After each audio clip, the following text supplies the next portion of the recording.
Mais uma semana se passou e nos encontramos novamente reunidos como filhos e filhas do Reino de Deus para celebrarmos a Ele toda a honra e toda a glória pelas bênçãos que tem derramado sobre as nossas vidas. Importante lembrar que nós estamos encerrando uma semana de muitas mortes, inclusive de pessoas queridas, de pessoas conhecidas, tanto em nível local quanto nacional. Pessoas que não conseguiram sobreviver à pandemia que estamos enfrentando. Mas a graça, a misericórdia de Deus tem nos acompanhado e tem nos dado a oportunidade de olharmos para as nossas próprias vidas e tentarmos reavaliar a nossa caminhada. Nesta oportunidade, eu quero convidá-los para que abramos as nossas Bíblias em Josué capítulo 1, versos 1 a 9. Josué capítulo 1, versos 1 a 9. Sucedeu depois da morte de Moisés, servo do Senhor, que este falou a Josué, filho de Nun, servidor de Moisés, dizendo: Moisés, o meu servo, é morto. Dispõe-te agora, passa este Jordão, tu e todo este povo, à terra que eu dou aos filhos de Israel. Todo lugar que pisar a planta do vosso pé, vou-lo tenho dado, como prometi a Moisés, desde o deserto e o Líbano até o grande rio, o rio Eufrates, toda a terra dos heteus e até o mar grande, para o poente do sol, será o vosso limite. Ninguém te poderá resistir todos os dias da tua vida. Como fui com Moisés, assim serei contigo. Não te deixarei, nem te desampararei. Sê forte e corajoso, porque tu farás este povo herdar a terra que sob juramento prometi dar aos seus pais. Então somente sê forte e muito corajoso para teres o cuidado de fazer segundo toda a lei que o meu servo Moisés te ordenou. Dela não te desvies nem para a direita e nem para a esquerda, para que sejas bem-sucedido por onde quer que andares. Não cesses de falar deste livro da lei. Antes medita nele de dia e de noite, para que tenhas cuidado de fazer segundo tudo quanto nele está escrito. Então farás prosperar o teu caminho e serás bem-sucedido. Não te mandei eu? Sê forte e corajoso. Não temas nem te espantes, porque o Senhor teu Deus é contigo por onde quer que andares. Segundo as Escrituras, a nossa conversão se dá em 3 níveis. O primeiro nível acontece quando nos convertemos dos nossos ídolos, dos nossos falsos deuses, ao Deus único, vivo e verdadeiro. O segundo se dá quando nos convertemos do nosso eu, do nosso egoísmo ao senhorio de Jesus Cristo e entregamos as rédeas das nossas vidas. É o nível que levou o apóstolo Paulo a dizer: não sou eu mais quem vive, mas é Cristo que vive em mim.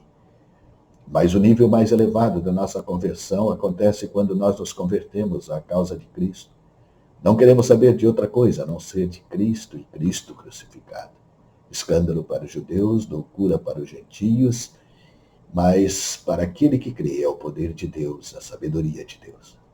Paulo abraçou como ninguém a causa de Cristo. Pouco antes de ser preso, estava em Cesareia, na casa de Filipe, o evangelista, e quando se aproximou dele um homem chamado Ágape, que era profeta de Deus, Ágabo pegou o cinto de Paulo, amarrou com ele as suas próprias mãos e disse a Paulo que o dono daquele cinto seria preso em Jerusalém. A igreja então se cercou de Paulo e rogou para que ele não fosse a Jerusalém. Mas Paulo respondeu de uma forma contundente e ao mesmo tempo maravilhosa: por que vocês estão chorando? Por que vocês estão partindo meu coração? Eu estou pronto não apenas para ser amarrado, mas também para ser morto em Jerusalém, se preciso for, pelo nome do Senhor Jesus.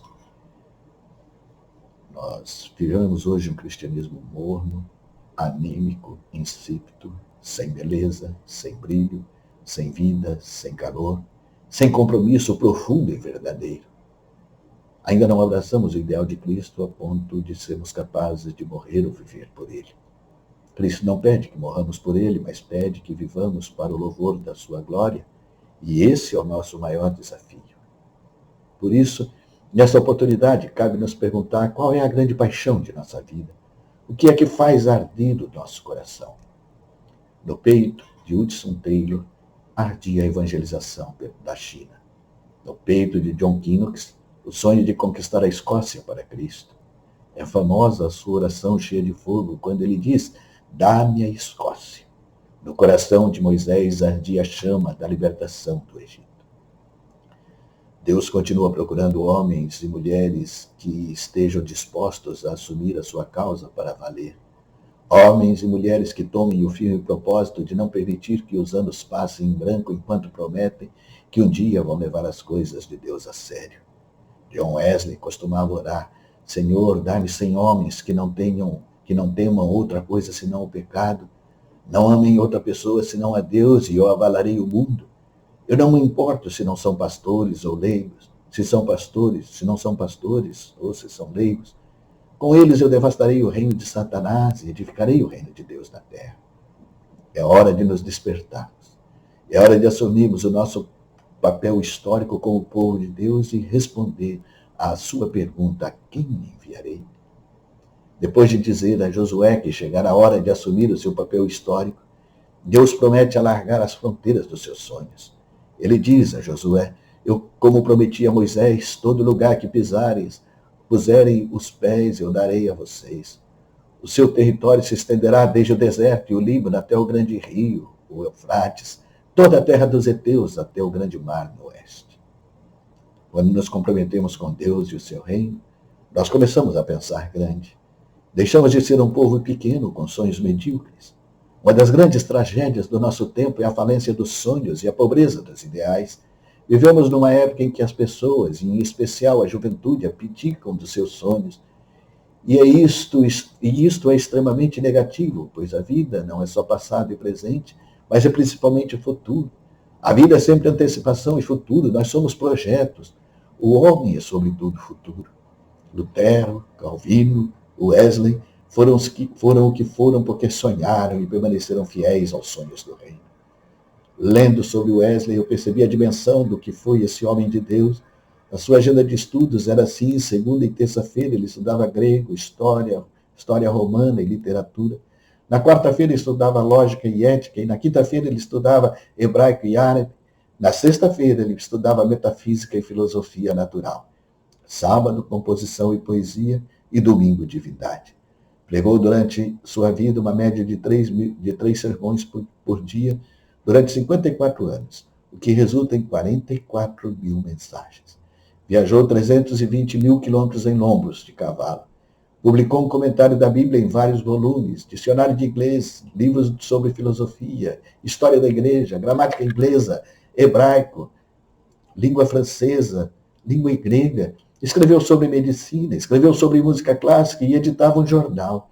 E no final da sua vida, o metodismo era a terceira maior força evangélica, atrás apenas do catolicismo e das igrejas reformadas chamadas protestantes. Necessitamos de pessoas que aprendam a sonhar de novo. Precisamos voltar a sonhar, pois uma pessoa jamais alcança mais do que os seus sonhos. O mundo precisa desesperadamente de sonhadores. A nossa geração nunca poderá mudar os rumos da nossa história se não reaprender a sonhar. Uma geração pobre não é aquela sem riqueza, é aquela que não tem sonhos, é aquela que não consegue visualizar através dos sonhos um futuro melhor para a sua geração. Os nossos sonhos nunca são impossíveis.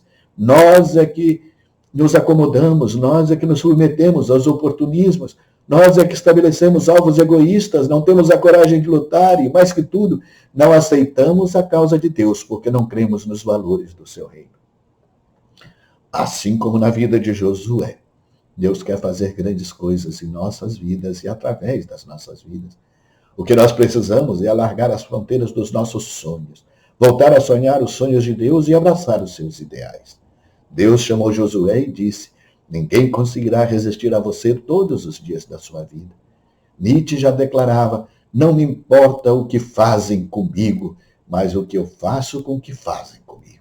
Não me importa o que fazem comigo, mas o que eu faço com o que fazem comigo. Nós seremos derrotados, nós seremos vencidos, quando permitimos que o medo, a hesitação, a insegurança e a dúvida se apoderem de nós. Ninguém poderia resistir ou vencer a Josué, porque ele acreditava no ideal que abraçara e no Deus que estava por trás desse ideal. Por isso ele cingiu-se de força, cingiu-se de ânimo, e estava cheio de vontade de lutar. Vivemos em um mundo em que as nossas energias são utilizadas para fins improdutivos. Temos muita energia despendida para nos defendemos disso tudo e nos voltamos para o imediatismo. Vivemos a geração das grifes, do status, tornamos-nos homens e mulheres voltados para os nossos empreendimentos pessoais. É um sonho aparentemente impossível querer fazer de uma geração egoísta como a nossa uma geração altruísta e capaz de lutar por um ideal maior que a própria vida.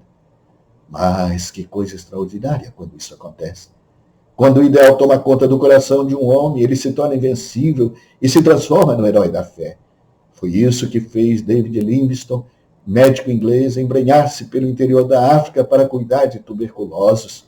Quando morreu, ele foi encontrado em posição de oração, de joelhos na beira da cama. E os africanos, depois de arrancar o seu coração com um punhal, disseram: os ingleses podem levar o seu corpo de volta para a Inglaterra, mas o seu coração pertence aos africanos. E ali, debaixo de uma árvore, abriram uma pequena sepultura, um pequeno buraco no chão, e plantaram o coração de seu missionário tão amado. Deus disse a Josué: ser forte e corajoso, porque conduzirás este povo para herdar a terra que, sob juramento, eu prometi aos teus antepassados. Somente ser forte e muito corajoso. Tenha o cuidado de obedecer toda a lei que o meu servo Moisés te ordenou. Não te desvie dela nem para a direita e nem para a esquerda, para que sejas bem-sucedido por onde quer que andares. A promessa de sucesso, a promessa de prosperidade destina-se a todos aqueles que atrelam as suas vidas à causa de Deus e aos ideais do reino. Viva, trabalhe, ganhe dinheiro, gaste a sua vida, gaste os seus talentos a serviço do reino, e tudo quanto você fizer prosperará. Mas note bem, eu não me refiro aqui à prosperidade consumista, barata e egoísta, tão em voga e da qual tanto se tem falado nos dias de hoje. Refiro-me ao cuidado de Deus por aqueles que põem o seu reino em primeiro lugar. Busquem o reino de Deus e todas essas coisas serão acrescentadas. É feliz aquele que assim procede. Será como árvore plantada junto aos ribeiros de água, que dá o seu fruto no tempo certo, cujas folhas não caem, tudo quanto fizer prosperará. Nós teremos Deus como aliado, a ponto de ele dizer: não te mandei eu, então seja forte e corajoso. Não se apavore, não desanime, pois o Senhor, seu Deus, será com você por onde quer que você andar. Nós somos desafiados a abraçar as causas do reino, e assim nos tornaremos alvos desta promessa. Deus está bem próximo daquele que abraça a sua causa e lhe dá a conhecer as manifestações do seu poder. E nós somos chamados para transformar o mundo em que vivemos. Mas para que isso aconteça, nós precisamos estar prontos a sonhar os sonhos de Deus e fazer da nossa vida um instrumento de Deus para abençoar as pessoas que estão ao nosso redor. Só a Ele toda a honra, toda a glória e todo o louvor, e que nós sejamos bem-sucedidos em todos os nossos sonhos. Amém.